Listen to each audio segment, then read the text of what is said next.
Magandang balita para sa bawat manggagawang Pilipino. Nakamit natin itong 2024 ang pinakamababang unemployment rate since 2005. Ayon sa NEDA, mas dumami ang may hanap buhay at patuloy na gumaganda ang kalidad ng mga trabaho. Naitala na nagtapos ang 2024 na 3.8% na lang ang ating unemployment rate. Ibig sabihin nito'y nasa 50.19 milyong Pilipino na ang may trabaho at bumaba na sa 1.63 milyon ang walang trabaho. Mas kaunti na rin ang mga naghahanap ng dagdag na kita o ekstrang trabaho. Mula sa 11.9% ng 2023, 10.9% na lang nitong 2024. Mas maraming Pilipino na ang may sapat at disenteng hanap buhay. Para sa tuloy-tuloy na pag-unlad ng ating labor market, narito ang ginagawa ng pamahalaan. Enterprise-based Education and Training Framework para matiyak na ang skills ng ating mga manggagawa ay tugma sa pangangailangan ng industriya. Inclusive work arrangements para mabawasan ang hadlang sa trabaho, lalo na sa kababaihan at kabataan. Action Fund and Emergency Repatriation, agarang tulong para sa mga OFW na nangangailangan. Oo, may mga pagsubok pa, pero tuloy ang suporta ng gobyerno upang makalikha ng mas maraming trabaho, mas maunlad na kabuhayan at mas magandang kinabukasan para sa bawat Pilipino. Ang Pilipinas ngayon! Narito na ang pinakamainit na mga balita na nakalap sa bawat sulok ng bansa. Ihahatid sa bawat Pilipino saan man kayo sa mundo. Ang Pilipinas ngayon! Pakinggan ang bawat kaganapan sa bawat lalawigan. Ito ang Pilipinas ngayon!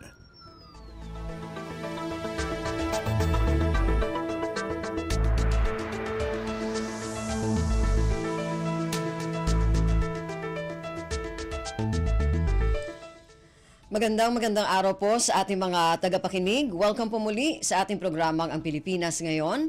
Napapakinggan po ninyo saan mang bahagi ng mundo sa pamamagitan ng ating himpilan, ang Radyo Pilipinas World Service ng Presidential Broadcast Service. Napapakinggan po tayo sa mga sumusunod na shortwave frequencies sa 9.925 MHz, 12.120 MHz at 15.190 MHz. Ako po si Ven Blones, samahan po ninyo ako sa kabuuan ng ating programa ngayong araw na ito. Kapapalooban pa rin po ng ilan sa mga mahalagang balita mula dito sa ating bansa. Kasama na ang mga segmentong business, sports, showbiz at ang mga ulat mula sa iba't ibang rehiyon at lalawigan dito sa Pilipinas para sa ating regional news. Samantala, nais po namin kayong imbitahin na bisitahin ang ating Facebook page, ang Radyo Pilipinas World Service. Paki-follow, like at share na rin po. Ang tabayanan, sa inyo na sa ilang sandali ang kabuuan ng ating programang Ang Pilipinas Ngayon. Kumpleto, detalyadong balitaan, di papahuli sa mahahalagang kaganapan. Kamustahin ang inang bayan, ang Pilipinas ngayon.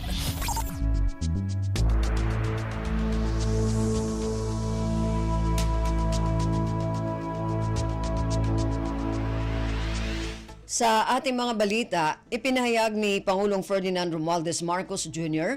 ang kanyang suporta para sa 12 senatorial candidates na tumatakbo sa ilalim ng alyansa para sa bagong Pilipinas. Ito ay sa pamamagitan ng pangunguna sa campaign rally ng alyansa sa Cuneta Astrodome sa Pasay City nitong Martes, Pebrero 18. Sa kanyang mensahe, binigyang diin ni Pangulong Marcos ang kahalagahan ng paghahalal ng mga lingkod bayan na may karanasan sa pagpapatupad ng batas maging sa Senado, Kamara at pampublikong sektor. Dagdag ng Pangulo, kailangang iboto ang mga kandidato na nagpakita ng magandang pagseserbisyo sa publiko, tulad ng pangunguna sa mga hakbang upang maiangat ang buhay ng sambayan ng Pilipino para sa pagkakaroon ng isang bagong Pilipinas. Narito ang kabuuang mensahe ni Pangulong Ferdinand Romualdez Marcos Jr. sa naturang kaganapan. Tama si Andrew E. Ano ang sigaw? 12! 12! 12!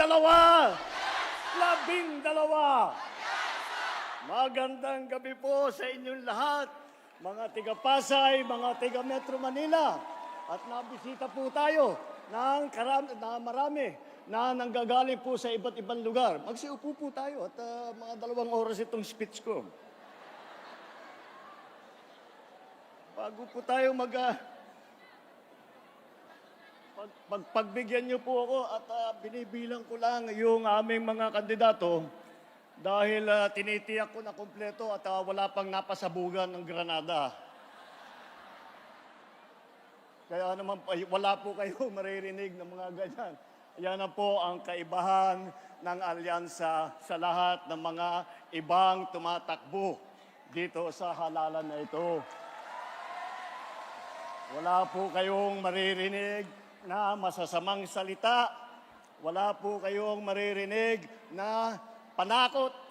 Wala po kayong maririnig ng pagmumura.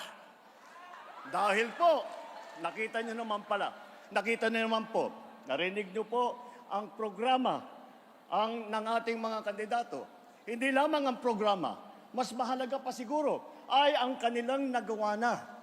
At kung titignan nyo po ang record po nila, lagi lang kanilang iniisip ang kapayapaan at ang kaunlaran para sa bawat Pilipino, para sa buong Pilipinas.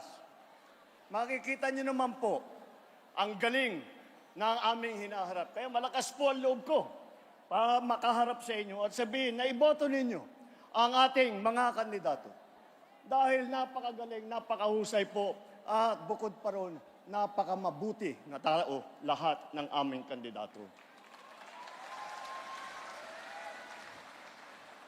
Kung iisa-isahin po natin, alam naman natin, napakagaling lahat. Narinig nyo na yung kanilang mga achievement doon sa kanilang pinagdaanan ng iba't ibang mga posisyon sa pamahalaan, sa serbisyo publiko. At pag pinagsama-sama natin, lahat po na ito, ng napakagaling, ay nako, talaga naman, nakakagulat at nakakatuwa na makita na meron tayong mga nagsiservisyo sa publiko na ganito ang pagmamahal sa taong bayan. Ganito ang pag-aalala sa taong bayan. Ganito ang pagbibigay ng tulong sa bawat Pilipino.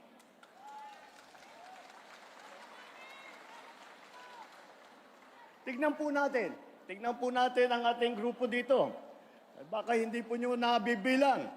Sabihan ko sa inyo, 8 po sa kanila ay naging senador na. Senator Cayetano, Senator Lacson, Senator Lapid, Senator Marcos, Senator Pacquiao, Senator Revilla, Senator Soto, Senator Tolentino. Lahat po yan, dumaan na sa Senado. Kaya naman po, pagka nailuklok na sila sa kanilang posisyon bilang senador ulit, ay makikita po natin, hindi na po sila kumakapa-kapa sa kanilang trabaho. Alam na po nila kung ano yung gagawin. Alam na po nila ano ang pangangailangan ng tao dahil habang buhay na silang nagseserbisyo sa inyong lahat. 7 naman ang nanggaling sa House of Representatives na naging congressman. Nandito po, naging congressman, Congressman Abalos, Congressman Binay, Congressman Cayetano, Congressman Marcos, Congressman Pacquiao, Congressman Tulfo, at Congressman Villar. Hindi na po sila bagito sa ganitong klaseng trabaho, subok na sa mababang kapuluan at sa batasan. At meron din po sa ating mga kasama rito na umupo na sa tinatawag na cabinet rank position. Ibig sabihin, katumbas ng isang sekretary ng ating nakalihim ng isang departamento. Andyan po ang naging sekretary ng DILG, si Secretary Abalos, na napakaganda ang naging performance niya. Andyan din po at naging Secretary Tulfo ng DSWD. At napakita sa atin, kaya po napakaganda po ng reputasyon ngayon sa buong mundo ng Pilipinas dahil tayo po ay matulungin sa ating mga kababayan. Siya po, sa administrasyong ito, siya po ang nagsimula niyan. Kasama din natin po si Senator Ping Lacson. Si Senator Ping Lacson ang namuno ng Yolanda Rehabilitation Commission. At siya po ay ang nagbigay ng tulong at nagdala ng lahat ng pangangailangan ng mga naging biktima, yung mga nasalanta ng bagyong Yolanda. At kasama na rin natin si Senator Tolentino na dumaan din po sa MMDA na makita naman ninyo. At dahil napakahirap po na trabaho yan, kagaya ng nabanggit ni Mayor Benhor, ni Secretary Benhor, sinabi nga niya, ang kanyang tinutulungan pag MMDA ka ay lahat ng mga mayor, lahat ng mga iba't ibang lungsod, lahat ng iba't ibang bayan na nasasama sa Metro Manila. Kaya po, ngunit yung mahirap na trabaho yan ay nagawa na at maganda ulit ang kanyang performance. Alam nila ang gobyerno, kabisado nila mula sa matataas na posisyon at hindi na sila nagdadada na basta daldal ng daldal, gawa lang sila ng gawa, trabaho lang sila ng trabaho. They will stand in the Senate, not to oppose, but to propose. Ibig sabihin, wala silang hinahangad na panggulo. Wala silang iniisip na pagwatak-watakin ang Pilipinas. Wala silang iniisip kung hindi ang pagkakaisa para sa kabubuti ng ating bansa. Narinig nyo rin po ang tatlo sa aming kandidato na naging gobernador. Andyan po ay yung aking kapatid, naging gobernador ng lungsod namin sa Ilocos Norte. At nandyan din po ang Governor Lito Lapid ng Pampanga. At ang napakalaking probinsya ay hinawakan din po ni Governor Bong Revilla.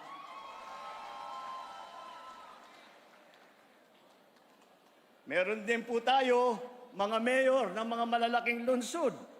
Andyan din si Mayor Abalos dati ng Mandaluyong kung saan nakatanggap ng karami-rami na pagkakakilala sa magandang pangyayari sa Mandaluyong. Nandyan naman si Mayor Abby Binay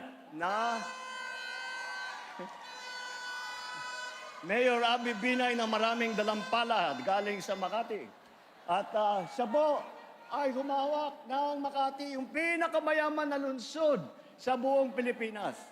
Alam niyo po, kung akakalain po ninyo na dahil maraming pera, maraming pondo, ang isang lungsod ay madali ang trabaho. Hindi po. Mas nagiging mahirap ang trabaho dahil sa dami ng kailangan gawin at sa dami ng kanilang mga iniisip na inisyatibo pampaganda ulit ng buhay ng bawat Pilipino. Andyan din po ang si Senator Tolentino na naging mayor naman ng Tagaytay. At huwag natin makakalimutan na alam nyo po, baka hindi nyo po alam, na ang unang Senator Soto ay si Senator Vicente Soto na galing naman sa Cebu. At hindi lamang yun, si Senator Soto rin ay dumaan din sa LGU, dumaan din sa local government. Ay vice mayor naman siya ng Quezon City. Kaya makikita ninyo, napakalawak na ang kanilang karanasan, napakalalim na ang kanilang dedikasyon sa trabaho ng pagseserbisyo sa publiko. Hindi po natin kinakalimutan ang ating mga kababaihan. Dahil apat po sa ating mga kandidato, apat po sa kanila ay babae. Hindi lamang po na pangkaraniwan ng babae. Matagal ko na pong kilala silang lahat. Ang titibay nitong mga ito, akala mo sa tapang nila parang mga sundalo. Kaya maaasahan ninyo na ipagtatanggol nila ang karapatan ng mga kababaihan at maririnig ang boses ng kababaihan sa Senado. Kung sa pambabatas naman, apat po sa kanila ay abogado. Ang abogado po, nandito si Benhor Abalos, si Abby Binay, si Pia Cayetano, si Tol Tolentino. Puro po magagaling na abogado, sanay na sanay sumulat ng magagandang batas na hindi na kailangan pag-aralan ang mga bagong pangangailangan, ngunit alam na nila dahil nasubukan na nila at nadaanan na nila. At ang problema lamang, pagka ito nasa pagsama-sama mo mga abogado, alam mo na, magkasama po na lahat yan. At laging magandang usapan. Hanggat napunta ang usapan na nagtatalo sila kung sino yung pinakamagaling na abogado. Yun lang naman ang problema. At sa panggagaling sa iba't ibang lugar ng Pilipinas, tignan po natin kung saan sila po nanggaling. Unahin po natin si Senator Manny Pacquiao ng Bukidnon, Sarangani at Jensan.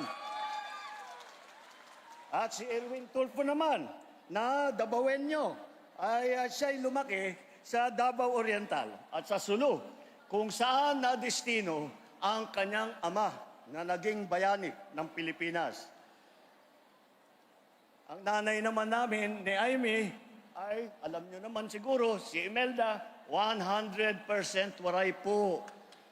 At alam natin, baka hindi nyo po nalalaman, na ang mga ninuno ni Camille Villar, sila po ay nanggaling sa Iloilo, mga Ilonggo po.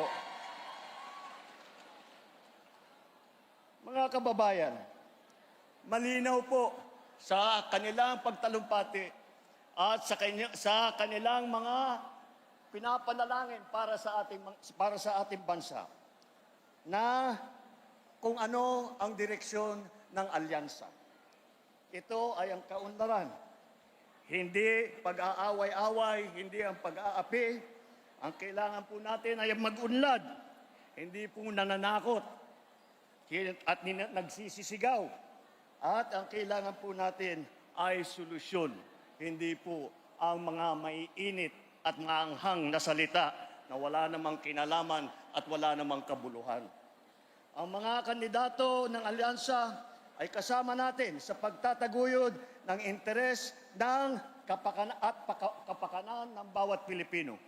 Ipaglalaban natin ang ating soberanyo at karapatan sa pamamagitan ng diplomasya at dignidad. Hindi natin isusuko ni isang pulgada ng ating teritoryo at hindi tayo kailangan sumunod sa kahit na sinong mga dayuhan na kahit ano pang sabihin nila. Tayo po ay may ganap na karapatan at dapat makinabang sa yaman ng ating sariling bayan. Sa laban kontra naman sa krimen at droga, hindi natin kailangan dumaan sa madugong solusyon. Wala kaming paniniwala na ang solusyon ay kailangan pumatay ng libong-libong Pilipino. May tamang paraan para tiyakin ang kapayapaan at kaayusan. At yun ay sa pamamagitan ng mga maayos na batas, epektibong pagpapatupad ng mga malalakas na suporta sa ating mga pulis at lokal na pamahalaan. Sa ekonomiya naman at sa trabaho, hindi natin kailangan umasa sa iligal na mga industriya tulad ng Pogo na naging pugad ng krimen at karahasan. Ang solusyon po ay tunay na trabaho, disenteng sweldo at suporta sa maliliit at sa mga nangangailangan. Kaya tayo na, magkaisa muli tayo kagaya ng ating ginagawa kapag tayo'y nahaharap sa krisis. Magkaisa po tayo at sabay-sabay natin tulungan, suportahan at iboto ang alyansa para sa bagong Pilipinas. Mabuhay ang Pasay! Mabuhay ang Metro Manila! Mabuhay ang alyansa!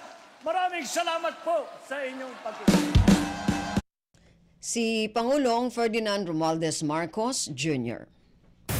Pasada ng mga balita mula sa Pilipinas para sa mga Pilipino saan man sa mundo. Ang Pilipinas ngayon.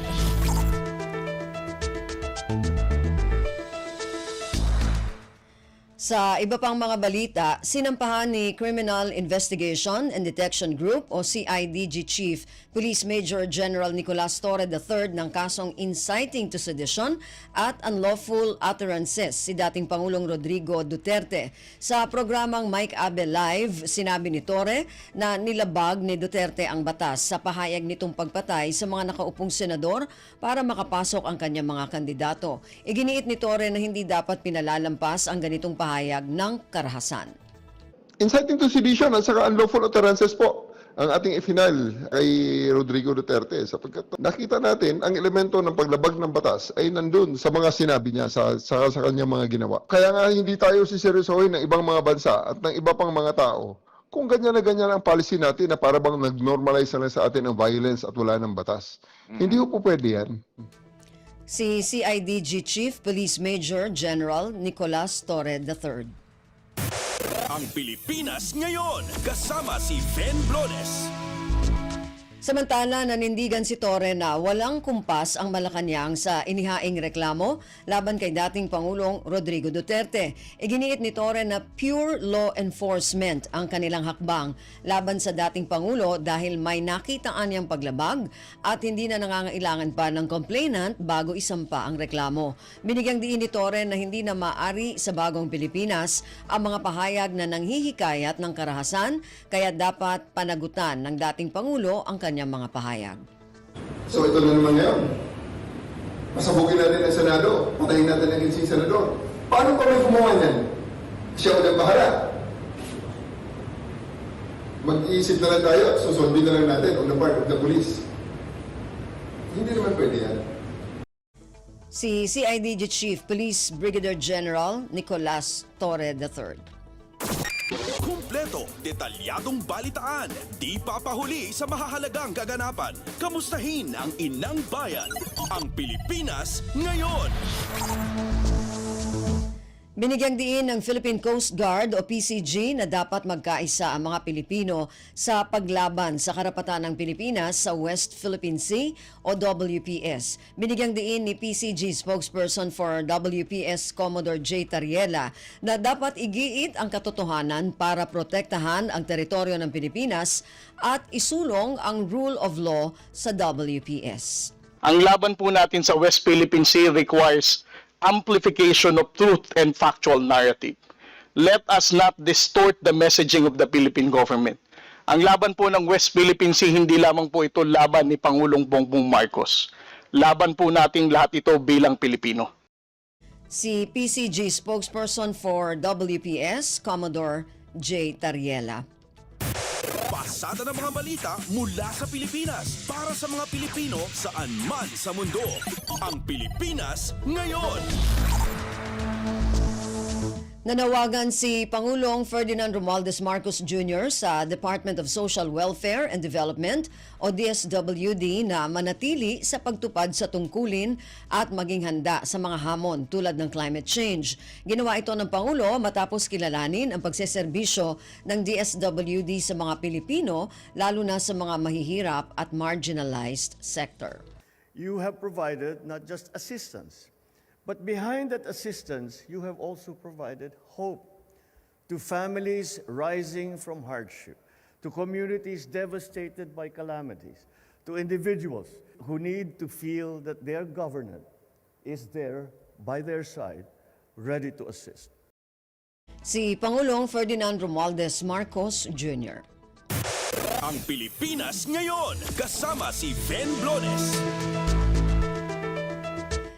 Tiniyak ng gobyerno ang mas pinaigting na proteksyon laban sa mga mamamahayag sa ilalim ng Administrasyong Marcos. Kasunod ito ng zero journalist killings o kawalan ng namatay na media men sa taong 2024. Ayon kay Presidential Task Force on Media Security o PTFOMS Executive Director Jose Torres Jr., resulta ito ng pagtutulungan ng iba't ibang sektor kabilang ang pulis, pamahalaan, civil society group at mga media organization. Really, we welcome yung ulat na yan, yung balita ng Committee to Protect Journalists dahil for so many years tayo po ay nasa listahan ng maraming napapaslang na media, work-related man or hindi.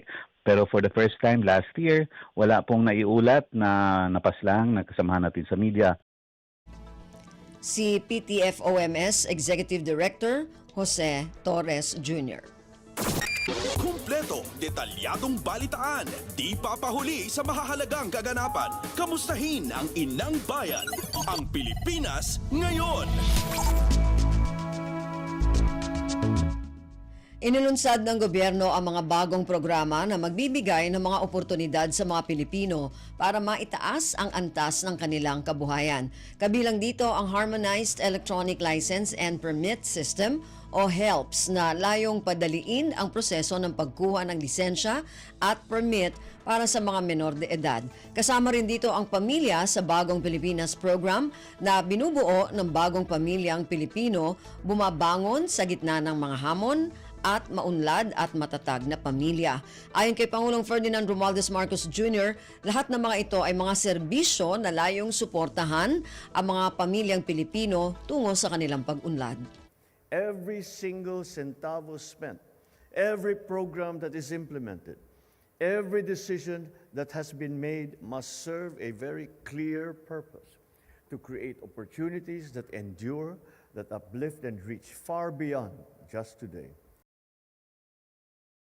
Romualdez Marcos Jr. Pasada ng mga balita mula sa Pilipinas para sa mga Pilipino saan man sa mundo. Ang Pilipinas ngayon.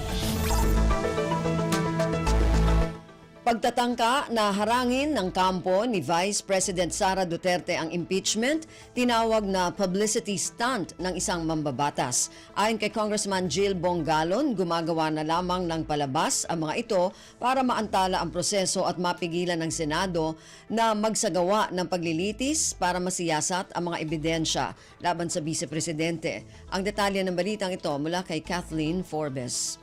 Tinawag ni Congressman Jill Bongalon na isang desperadong hakbang at publicity stunt ang pagtatangka ng kampo ni Vice President Sara Duterte na harangin sa Korte Suprema ang pag-usad ng impeachment case. Anya, gumagawa na lamang sila ng palabas para maantala ang proseso at mapigilan ng Senado na magsagawa ng paglilitis kung saan sisiyasatin ang mga ebidensya laban sa kanya. Tiniyak ni Bongalon na ang impeachment complaint ay nakasunod sa lahat ng mga constitutional requirements para sa paglilitis sa Senado. Sabi pa ni Bongalon, mas maigi na direkta na lang harapin ng bise ang mga akusasyon laban sa kanya.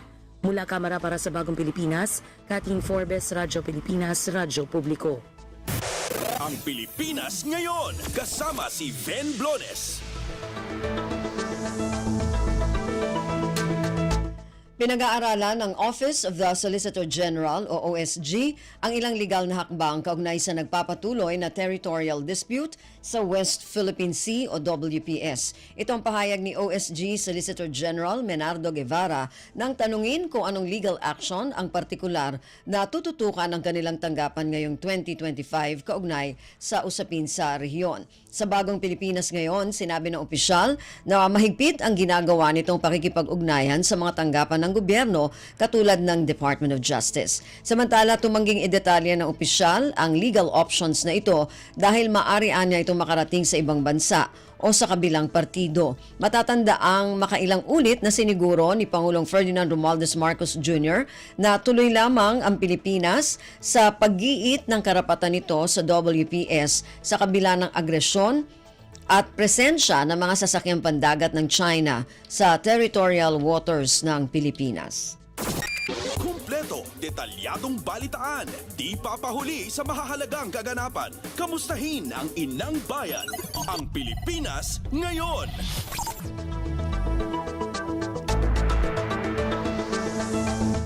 Department of Migrant Workers o DMW pinag-aaralan ang pagpapalawak ng OFW Hospital at iba pang mga serbisyo nito. Sinabi ni DMW Secretary Hans Leo Kakdak na alinsunod ito sa direktiba ni Pangulong Ferdinand Romualdez Marcos Jr.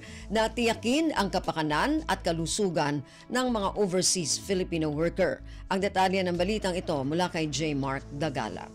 Target ngayon ng Department of Migrant Workers ang pagpapalawak pa sa mga iniaalok na serbisyo ng OFW hospitals upang bigyan ng mas dekalidad na serbisyo medikal ang mga overseas Filipino worker gayon din ang pamilya nito. Ayon kay DMW Secretary Hans Leo Cacnac, alinsunod sa ito sa direktiba ni Pangulong Ferdinand R. Marcos Jr. na tiyakin ang kapakanan at kalusugan ng mga OFW. Kaya naman, upang mapalawak ang paghahatid ng serbisyo, sinabi ni Cacnac na nais din nila maglagay ng mga OFW mini clinic sa mga mall sa buong bansa. Bago ngunit ang buhat na mabuksan ng OFW Hospital sa lungsod San Fernando sa Pampanga noong 2022, nakapagsilbi na ito na mahigit sa 86,000 mga inpatient at outpatients. Pangarap din ng DMW na maiangat ang 50-bed capacity hospital sa Premier Tertiary Center na may 102 bed capacity at nag-aalok naman ng highly specialized diagnostic at therapeutic services ng mga migranteng magagawa. Mula sa Mandaluyong City para sa Bagong Pilipinas, J. Martigala, Radyo Pilipinas, Radyo Publiko. Pasada ng mga balita mula sa Pilipinas para sa mga Pilipino saan man sa mundo. Ang Pilipinas ngayon.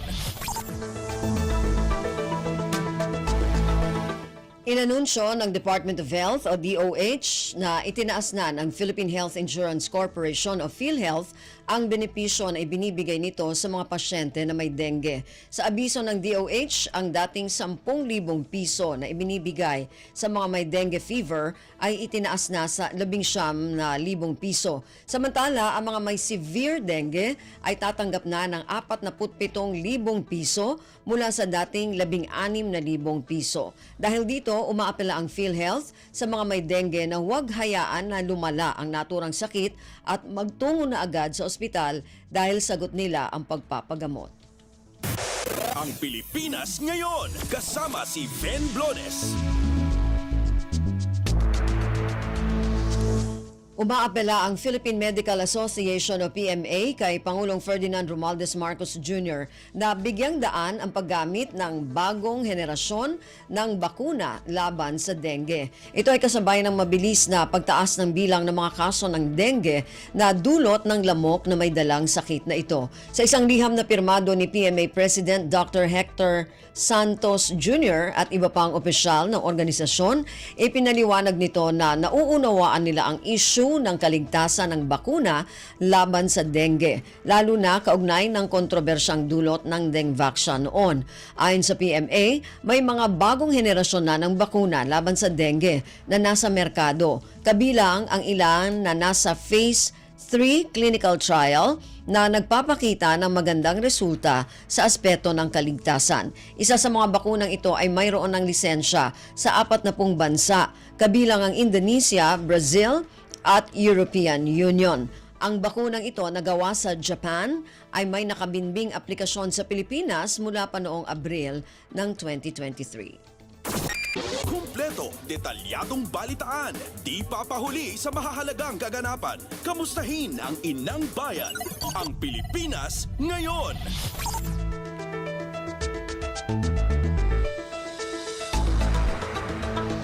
Narinig po ninyo ang ilan sa mga pangunahing balita mula dito sa ating bansa.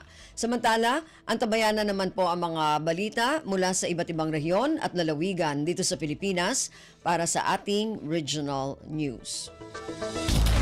Balita mula sa lalawigan sa bawat rehiyon ng ating bayan.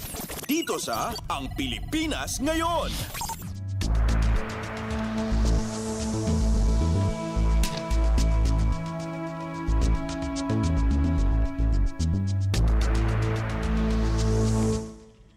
Dumako na tayo sa ating regional news.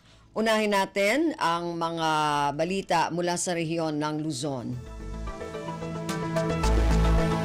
Mula sa Bontoc, mga magsasaka at mangingisda na apektado ng El Nino sa Bauco Mountain Province nakatanggap ng presidential assistance. Ang detalye ng balitang ito mula kay Donna Kawis Balyo.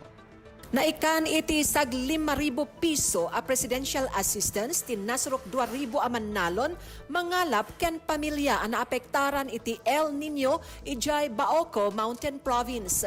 Nasrok 10.5 million piso ti kabuklan agatad ti naiwaras babaan iti provincial government ti Mountain Province.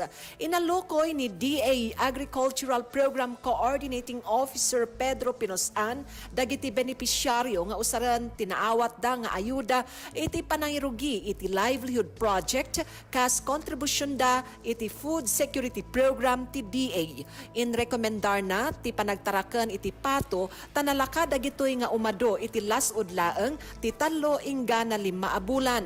Para keni Patricia Banaken iti Ginsadan Sur Baoco may samannalon a benepisyaryo ti presidential assistance dakkel at tulong ti ayuda tapno adat ilako na iti abono dagiti mula apagay ken nateng. Nagyaman isuna iti administrasyon ni Presidente Marcos taado ti matultulungan na amannalon. Narpos na Bontok, Donna Cawisbalyo para sa Radyo Pilipinas World Service. Balita mula sa lalawigan sa bawat rehiyon ng ating bayan. Dito sa Ang Pilipinas Ngayon.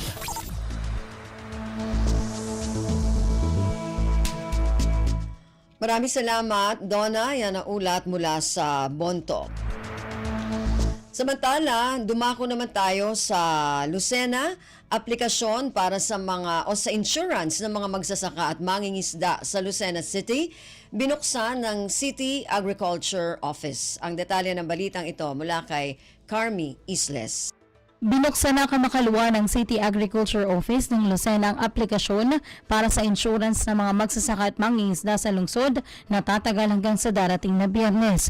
Ayon sa pabatid ng tanggapan, kabilang dito ang crop insurance, livestock insurance, boat insurance, pati na rin ang life insurance sa ilalim ng accident and dismemberment security scheme. Layunin nitong mabigyan ng proteksyon ng mga agricultural worker laban sa posibleng pagkalugi dulot ng natural na sakuna, peste, sakit at iba pang hindi inaasahang pangyayari. Sa buong linggo, magbibigay ang City Agriculture Office ng gabay sa mga magsasaka at mangingisda sa tamang proseso ng aplikasyon, kabilang ang mga kinakailangang dokumento at kwalifikasyon. Anila sa pamamagitan ng naturang aktibidad ay makatutulong ito upang mabawasan ang panganib at mapalakas ang pangmatagalang seguridad sa hanap buhay ng mga nasa sektor ng agrikultura. Mula sa RP Lucena, ito si Carmi Isles para sa Radyo Pilipinas World Service. Balita mula sa lalawigan sa bawat rehiyon ng ating bayan. Dito sa Ang Pilipinas Ngayon. Maraming salamat, Carmi. Yan ang ulat mula sa Lucena. Samantala, dumako naman tayo sa Palawan. Department of Foreign Affairs o DFA Palawan nagsagawa ng Handa Ka Na Bang Mag-Abroad seminar sa isang mall sa lungsod ng Puerto Princesa. Ang detalye ng balitang ito mula kay Damian Lacasa Jr. Sa unarang tiyempo da dingdagon, ing buhat ng Department of Foreign Affairs digi sa siyudad di ang Puerto Princesa hasta probinsya ang Palawan, ang Handa Ka Na Bang Mag-Abroad Seminar kapon February 18, 2025. Pinangunahan dyan ni DFA Palawan Manager Liza Jane Estalilla. Ing buhat ng seminar sa isang mall digi sa siyudad kung saan megit 50 katao ang nag-atender. Nagtao ang suportang ilang ahensya ng gobyerno hasta ang Department of Migrant Workers o DMW, Department of Trade and Industry o DTI, Technical Education Skills and Development Authority o TESDA, ang OWA, Overseas Workers Welfare Administration at City Peso na nagtawi ang mga impormasyon sa pag-apply ang trabaho sa abroad. Makon ni Estalilla, pinakadailani ang pag-ubra, iaktibidad na magtawi ang ayuda tungod sa publiko para dira maging biktima iang human smuggling at illegal recruitment na Makon Estalilla agtaas ang kaso nito sa buong banwa noong 2024. Mula sa Radyo Pilipinas Palawan, Damian Lacasa Jr. para sa Radyo Pilipinas World Service. Balita mula sa lalawigan sa bawat rehiyon ng ating bayan. Dito sa Ang Pilipinas Ngayon. Maraming salamat, Damian. Yan ang ulat mula sa Palawan at kabuuan na ulat mula sa rehiyon ng Luzon. Dumako naman tayo sa rehiyon ng Kabisayaan mula sa Calbayog. Cross Drainage System itinayo ng Department of Public Works and Highways o DPWH sa lungsod ng Calbayog, Samar. Ang detalye ng balitang ito mula kay Suzette Pretencio. Usa nga cross drainage ang gintindog sa Barangay Baay sa siyudad San Calbayog gamit ang Routine Maintenance Fund sa DPWH Summer First nga may pondo nga 1.9 million pesos. Maihana nga nakaka-eksperyensya sa pagbaha sa lugar tungod sa diri kaya nga saluhon sandaan nga pipe culvert ang kadamo sa tubig kada makusog ang uran. May tungod sini nagwahig sa pondo para sa bag-o nga cross drainage system. Ginkakomponer sa proyekto ang paghimo sa 1.25 meter nga reinforced concrete box culvert nga may kaitaas nga usa ka metro, reconstruction sa 60.35 square meters nga Portland Cement Concrete Pavement o PCCP nga 47.57 cubic meters sa aspalto. Ang bag-o nga drainage system ingin disenyo agud epektibo nga mag-abid ang tubig tikang sa kanal pakadto sa sapa ug dagad nga makakabulig sa paglikay sa pagbaha. Basar sa DPWH ang nasabi nga klase sa drainage in marig-on nga pangontra sa malain nga panahon, heavy load ug nanginginahanglan la sa minimal nga pagmintenar. Tikang sa Radyo Pilipinas Calbayog, ini si Suzette Pretencio para sa Radyo Pilipinas World Service. Balita mula sa lalawigan sa bawat rehiyon ng ating bayan. Dito sa Ang Pilipinas Ngayon.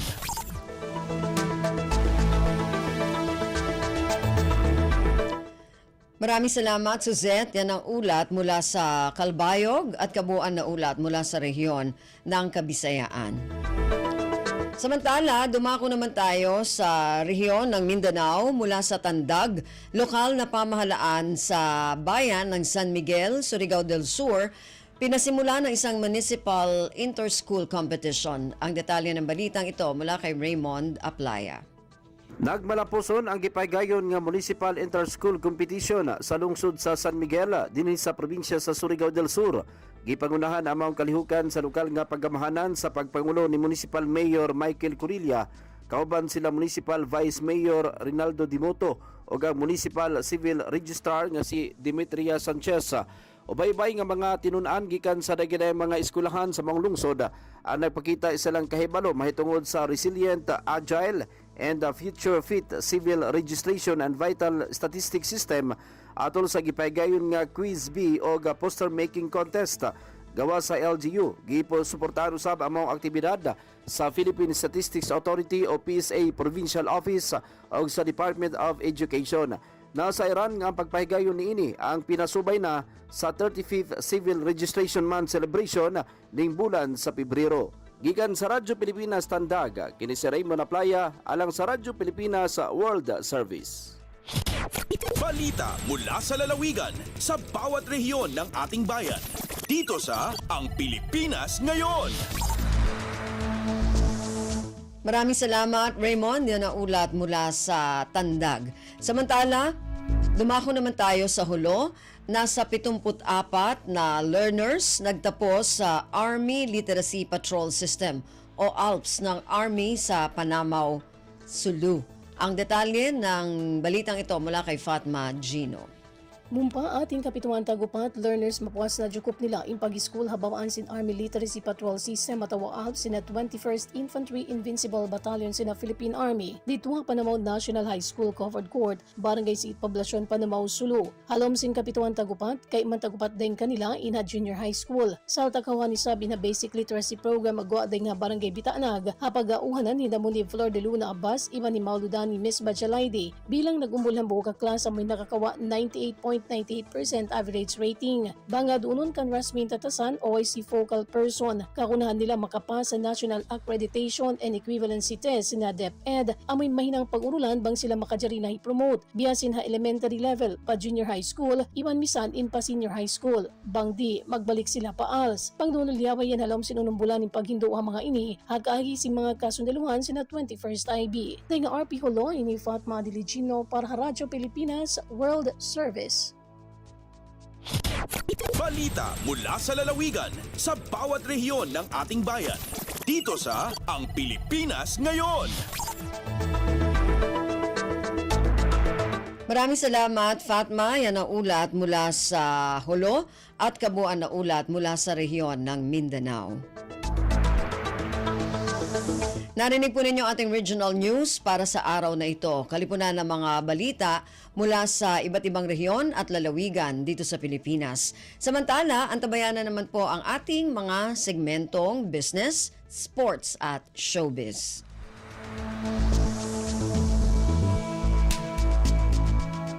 Dumako na tayo sa ating mga segmento. Unahin natin ang ating balitang negosyo. Narito si Erwin Peñano.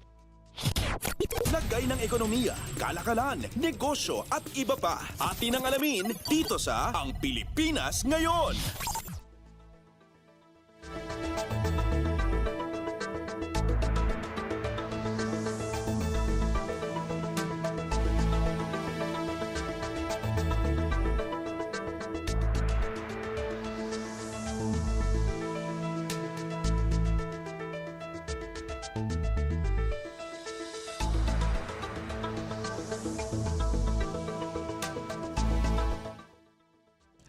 Magandang araw, narito na ang mga naungunang balita sa larangan ng pagnenegosyo at kalakalan.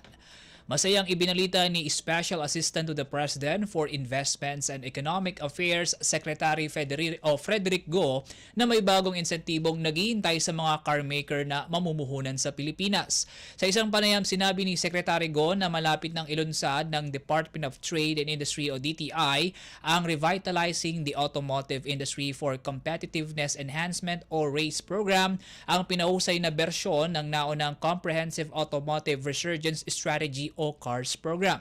Ayon kay Secretary Go, sa ilalim ng RACE ay bibigyang insentibo ang mga carmaker kung sa Pilipinas nila bubuuin o ima-manufacture ang mga bago nilang car model. Sa pamamagitan din anya ng programa, mabibigyan ng dagdag na trabaho ang mga Pilipino buwat sa human resources na kakailanganin sa car assembly. Bago pa ang paggulong ng RACE, una nang nag-invest ng 5.5 billion pesos ang Toyota Motor Philippines para sa pagmanufacture ng Tamaraw model sa Santa Rosa, Laguna plant nito. Kamakailan lang din ng mangako si Mitsubishi Motors Corporation President at Chief Executive Officer Takao Kato kay Pangulong Ferdinand R. Marcos Jr. na mamumuhunan ang kumpanya ng 7 bilyong piso para sa kanilang expansion sa Pilipinas. Lagay ng ekonomiya, kalakalan, negosyo at iba pa. Atin ang alamin dito sa Ang Pilipinas Ngayon.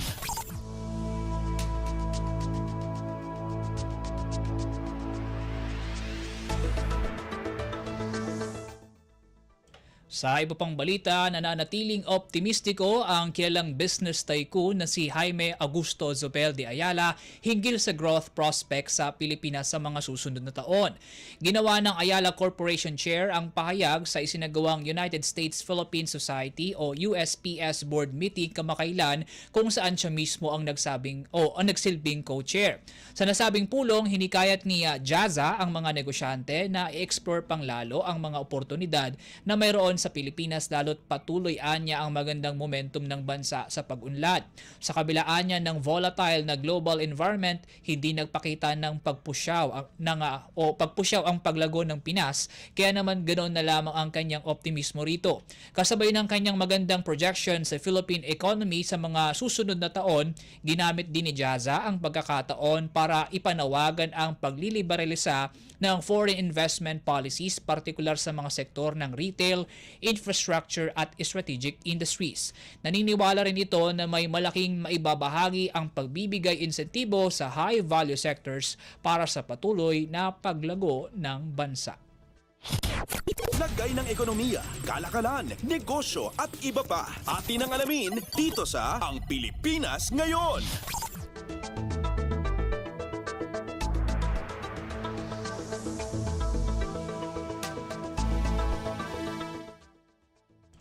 Posible pang madagdagan ang options ng mga Pinoy sa digital payments buhat sa plano ng Rakuten Viber na paglulunsad ng digital wallet at payments feature nito sa kanilang messaging platform. Ayon sa Rakuten Viber, target nila ang susunod na quarter para sa launching ng nasabing digital service na magbibigay daan sa money transfer sa loob mismo ng kanilang app. Sa isang briefing, sinabi ni Rakuten Viber Chief Executive Officer Ophir Eyal na ang bagong feature ay mula sa lumalagong Filipino users ng kanilang platform.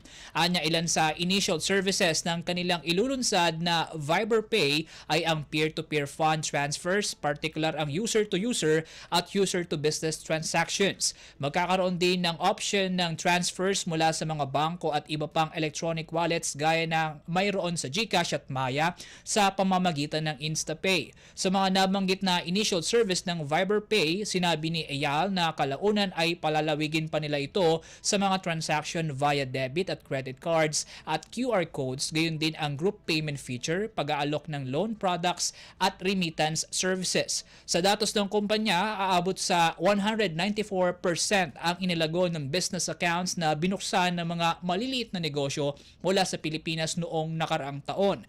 Dahil dito, ang Pilipinas ang isa sa leading growth markets ng Viber. Lagay ng ekonomiya, kalakalan, negosyo at iba pa. Atin ang alamin dito sa Ang Pilipinas Ngayon.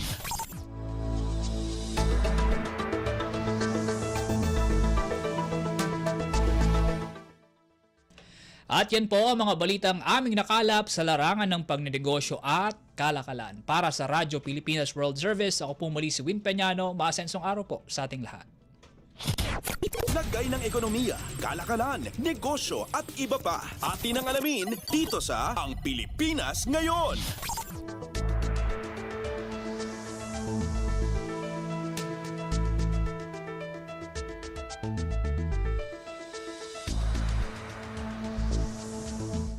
Maraming salamat, Erwin. Yan ang ating balitang negosyo. Samantala, para sa ating balitang pampalakasan, narito naman si Leo Magpayo. Updates at pinakahuling mga usapin sa mundo ng palakasan. Atin ang pakinggan dito sa Ang Pilipinas Ngayon. Magandang araw. Narito na po ang sports balita. Namaalam na sa Blackwater si Ray Suerte pagkaraan ng halos 6 na taon bilang veteranong gwardya kung saan inilipat siya sa Converge kapalit ni BJ Andrade. Inaporbahan ng PBA ang one-on-one trade. Si Suerte ay isang special Gilas Pilipinas draft pick noong 2019 ng Bossing. Sasamahan niya ang Fiber Xers na may mabigat ng backcourt katulad ni na Jordan Heading, Alex Stockton, Deshaun Winston, Alex Cabagnot at Mike Nieto. Inaasahan na ang former UE standout ay magbibigay ng suporta sa Converge na patuloy pa ding sumisikap na malagpasan ang quarterfinals na ang pinakahuli ay ang pagkatalo ng koponan sa Rain or Shine nitong Season 49 Commissioner's Cup. Sasamahan naman ni Andrade ang mga batang Blackwater players na patuloy pa ding lumalaban nitong mga nakalipas na taon. Makapaglalaro ang dating Ateneo player sa ilalim ni head coach Jeffrey Carriazo at ilang mga susing player katulad ni na Cedric Bearfield, JV Casio, JD Tungkab at James Kwekuteye. Updates at pinakahuling mga usapin sa mundo ng palakasan. Atin ang pakinggan dito sa Ang Pilipinas Ngayon. Susubukang talunin ng reigning champion Signal HD Spikers ang 5 pang koponan kung saan tangka nilang depensahan ang kanilang korona sa 2025 Spikers Turf Open Conference na magsisimula itong Biyernes. Layunin ng HD Spikers na kunin ang ikatlo nilang magkakasunod na titulo. Habang sila pa din ang nakikitang paboritong mananalo sa torneo, Magkakaroon naman sila ng matinding kompetisyon mula sa kanilang arch rivals na Chris Cross at iba pang contenders na Savage Spin Doctors, PGJC Navy Sea Lions at VNS Laticrete Griffins. Samantala, unang masisilayan sa liga ang panibagong koponan ng Alpha Insurance Protectors. Sinabi naman ni Spikers Turf President Eliza Valdez na magiging competitive raw ngayong taon at malaking tulong para sa men's volleyball para sa paghahanda ng bansa sa pag-host ng 2025 FIVB Men's Volleyball World Championship. Ang mga laban ay gaganapin tuwing Miyerkules, Biyernes at Linggo. Sisimulan naman ang torneo sa Abril 4 at gaganapin sa iba't ibang venue katulad ng Inaris Sports Arena sa Pasig, Rizal Memorial Coliseum sa Maynila, Phil Oil Eco Oil Center sa San Juan at Phil Sports Arena sa Pasig. Kada araw ay mayroong 3 laro. Sa pagbubukas ng torneo na gaganapin sa Inaris Sports Arena, magtatapat ang PGJC Navy Sea Lions kontra Savage Spin Doctors 1:00 ng hapon, Alpha Insurance Protectors laban sa Signal HT Spikers 3:30 ng hapon at ang VNS Laticrete Griffins laban sa Chris Cross King Crunchers 6:00 ng gabi. Ang kompetisyon ay may double round robin preliminary format kung saan ang mga koponan ay maglalaban para sa magandang posisyon base sa FIVB classification system. Ang 4 na koponan na may pinakamagandang record ay papasok sa semi-final round na magkakaroon ng single round robin format. At mula doon, ang top 2 teams ay maglalaban sa Best of 3 Championship Series habang ang 3rd at 4th ranked squads ay magtatapat para sa bronze medal. Updates at pinakahuling mga usapin sa mundo ng palakasan. Atin ang pakinggan dito sa Ang Pilipinas Ngayon.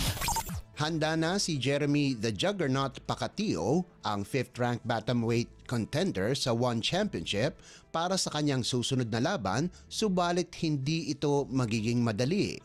Pagkatapos makansela ang kanyang laban kontra Russian Ibrahim Daoev dahil hindi ito umabot sa timbang, binigyan ng pagkakataon si Pacatio na kalabanin si Mongolian Enk Urgil Baatarku sa One Fight Night 29 na nakatakda sa Marso 8 na gaganapin sa Lumpini Boxing Stadium sa Bangkok, Thailand. Si Baatarku ay kasalukuyang world-rated number 4 at number 5 naman si Pacatio sa One Championship Bantamweight Division. Pamilyar ang 36 anyos na si Baatarku sa mga Filipino mixed martial arts fans dahil tinalo na nito ang mga Team Lakay fighters na sina Adonis Sevilleno, Janlo Sangiao at Carlo Buminaang. Nanalo din ito laban kay Rocky Bactol para gawing 4-0 ang kanyang record laban sa mga Filipino MMA fighter. Ang mananalo sa laban ay magkakaroon ng tsansa para sa One Bantamweight World Title na kasalukuyang hawak ni Fabricio Andrade ng Brazil. Updates at pinakahuling mga usapin sa mundo ng palakasan. Atin ang pakinggan dito sa Ang Pilipinas Ngayon. At yan ang pinakahuling balita sa larangan ng palakasan. Para sa Radyo Pilipinas World Service, ito po si Leo Magpayo. Magandang araw. Updates at pinakahuling mga usapin sa mundo ng palakasan. Atin ang pakinggan dito sa Ang Pilipinas Ngayon.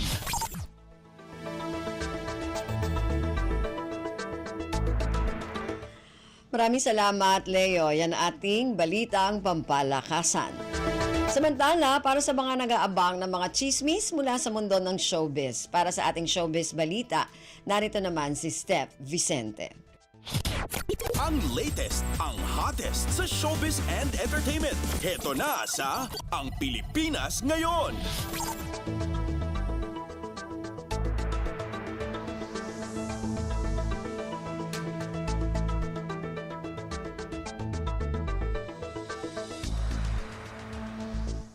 Magandang araw! Nagbabalik ang paboritong segmento ng mga chismoso at chismosa, ang segmentong Balitang Artista. Narito muli ang inyong chika Dora, Steph Vicente, upay hatid ang mga pinakamainit na showbiz balita para sa araw na ito. Hindi ko na patatagalin pa ang ating introduction at simulan na natin ang ratsyada ng mga chika. Ipinagtanggol ng content creator na si Chloe San Jose ang nobyong si two-time Olympic gold medalist Carlos Yulo patungkol sa mga batikos ng magdiwang ito ng kanyang ika-25 kaarawan. Noong February 16, 2025, nagpost si Chloe sa social media ng mga larawan nila ni Carlos na kuha sa naging selebrasyon ng kaarawan ng gymnast. Sa Ho Chi Minh City, Vietnam, ipinagdiwang ni Carlos ang kanyang kaarawan kasama si Chloe. Sa caption ng post, pinasalamatan ni Chloe si Carlos sa ligaya at pagmamahal na ibinibigay nito sa kanilang relasyon. Mensahe ni Chloe para kay Carlos, published as is, quote and unquote, "To my favorite person in the universe and my heart's biggest blessing, happy 25th birthday mahal ko, Carlos. I wish you nothing but the best and the fulfillment of every dream you hold close to your heart. I'm beyond grateful to love you, laugh with you, and grow with you. Thank you, Lord God. Here's to more birthdays to come and celebrate together forever." Sa comment section ng post ni Chloe sa Facebook ay may ilang netizens ang nagtanong kung bakit wala ang pamilya ni Carlos sa selebrasyon nito ng kaarawan. Inakusahan ng isang netizen si Carlos na hindi nito inimbitahan ang sariling pamilya. Komento ng netizen published as is, quote and unquote, hindi talaga niya invite yung pamilya niya. Hindi ito syempre pinalampas ni Chloe at nag-reply sa naturang netizen. Depensa niya, bakit iimbitahan ni Carlos ang pamilya nito kung kahit pagbati ay wala raw siyang natanggap mula sa mga ito? Ani Chloe, quote and unquote, "Why would you invite people to your birthday when they don't even bother making an effort to greet and celebrate you? Kung gusto mo yung mga ganong bisita sa birthday mo, ikaw na lang, sis." Matagal-tagal nang pinagchichismisan online ang alitan ni Carlos at ng kanyang pamilya. Partikular na ang hindi nila pagkakaunawaan ng inang si Angelica Yulo. Samut-saring paratang at batikos ang nakukuha ni Carlos mula nang mailantad sa publiko ang pananabla at pagdededma di umano niya sa kanyang pamilya kung saan mas pinipili raw ipagtanggol ng gymnast ang nobyang si Chloe. Samantala, umabot na sa 1 milyon ang followers sa Facebook ng celebrity surfer na si Philmar Alipayo. Sa kanyang FB account, nagpasalamat si Philmar sa followers niyang sumusuporta sa kanyang page. Sa comment section ng kanyang post, may ilang netizens na nagbiro na kaya umabot sa 1 milyon ang followers ni Philmar ay dahil sa isyong kinasangkutan nito kamakailan. Ayan, mga kamosa, ito ay bunsod ng pagsasapubliko ng partner niyang si Andy Eigenman ng alitan nila dahil sa couple tattoo ng surfer at ng matalik nitong kaibigan na Swedish marine photographer. Komento ng isang netizen, quote and unquote, ng dahil sa 224. Ayan, mga kachismis, alam niyo ba ibig sabihin ng 224? Ang ibig sabihin daw niyan, today, tomorrow, and forever. Ayan, kaya talagang napagpiestahan yan.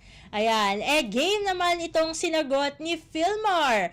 Aniya, dahil sa'yo. Ayan, kasi nga mga marites nga kung ano-ano nga dyan ang pinagchichismisan, no? Ang tinutukoy ng netizen tulad ng ating nabanggit ay yun nga yung 224 na couple tattoo ni Philmar at ng kanyang female friend.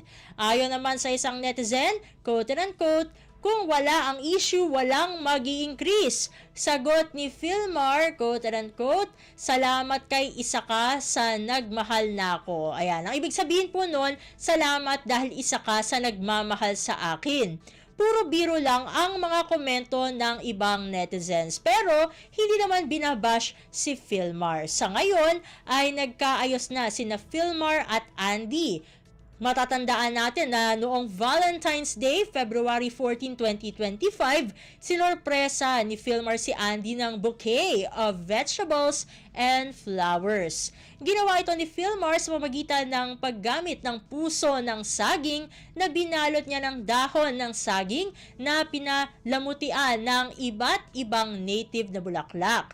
Sabi niya sa caption ng kanyang post, quote and unquote, "Bahalag puso ng saging basta kinasing-kasing." Ayan, ang ibig pong sabihin yan, bahala na kung puso ng saging basta galing sa puso. At sa pagtatapos ng ating segmento, may babala naman ang singer, actor at ang kumanta ng ngiti na si Ronnie Liang para hindi maging biktima ng mga manlolokong ginagamit ang mga larawan at video niya para sa tinatawag na love scam. Ibinahagi ni Ronnie sa Entertainment Press na marami sa mga kababayan natin na nasa ibang bansa ang nagpadala sa kanya ng mga mensahe dahil na biktima umano sila ng mga scammer na gumagawa ng fake accounts gamit ang mga larawan at video niya. Nagpapanggap umano ang mga scammer na ito upang manligaw ng babae at manghingi ng pera. Saad ni Ronnie, quote and unquote, "Marami po ang gumagamit ng pictures at videos ko para makapag-love scam. Nagpapanggap bilang si Ronnie Liang nanliligaw ng mga babae hindi lamang sa Pilipinas, kung hindi pati na rin sa ibang bansa like sa Vietnam, Thailand, USA. And then nagsosolicit sila ng pera at sometimes ginagamit nila ang foundation ko. Yung iba, sinasabi nila na they sent 50k to 60k euros at yung iba 50k US dollars. Dagdag pa niya, quote and unquote, may mga nakapagpadala rin ng package, money through wire transfer at nagtatanong sa akin kung natanggap ko na. I receive a lot of reports since last year pero hindi pa rin sila humihinto. Sa Facebook Live at TikTok lang ako nakapag-warning noon. Bukod sa love scam, nalaman ni Ronnie na ginagamit na rin ng mga impostor ang kanyang mga larawan sa mga dating site pero nagpapakilala sa pangalang Captain Eric Chong. Nagbabala o nababahala ng husto si Ronnie sa talamak na panggagamit sa kanyang pangalan, mga larawan at video dahil nadadamay na rin sa panloloko ng masasamang loobang foundation na itinatag niya para sa mga bata na may bingot o may cleft lip palate, ang Ronnie Liang Project Ngiti Foundation.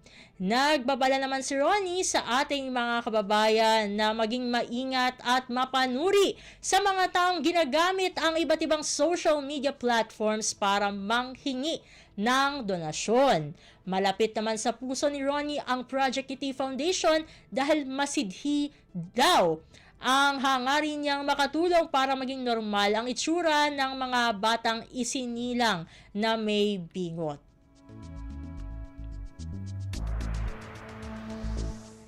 Naku, konti lang ang oras natin para sa ating segmentong Balitang Artista. Maraming salamat mga kachismis para sa inyong pakikinig sa ating segmento. Ako muli, ang inyong Chika Dora Steph Vicente para sa Radyo Pilipinas World Service.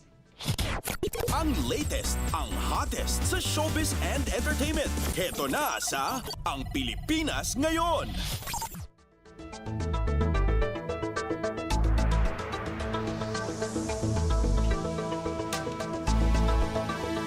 Maraming salamat, Steph. Yan ang ating showbiz balita.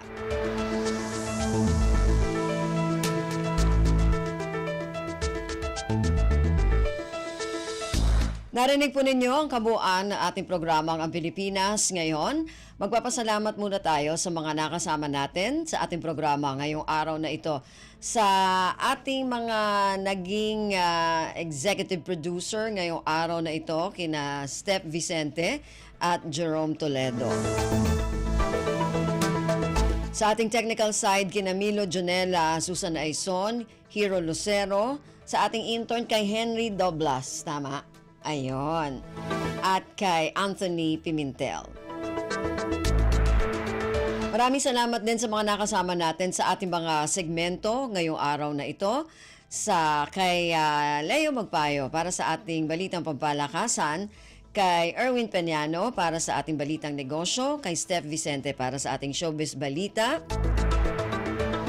sa ating mga kasamahan na nag-ulat mula sa iba't ibang rehiyon at lalawigan dito sa Pilipinas para sa ating Regional News, at sa ating Station Manager na si Mr. Ray Sampang. Hanggang sa susunod na edisyon na ating programang Ang Pilipinas Ngayon, ako pong muli si Ven Blones. Maraming salamat po at mabuhay po tayo mga Pilipino. At yan ang Pilipinas Ngayon. Muling samahan si Ven Blones sa parehong oras at alamin ang pinakahuling mga kaganapan at balita saan man kayo naroon. Ang Pilipinas Ngayon.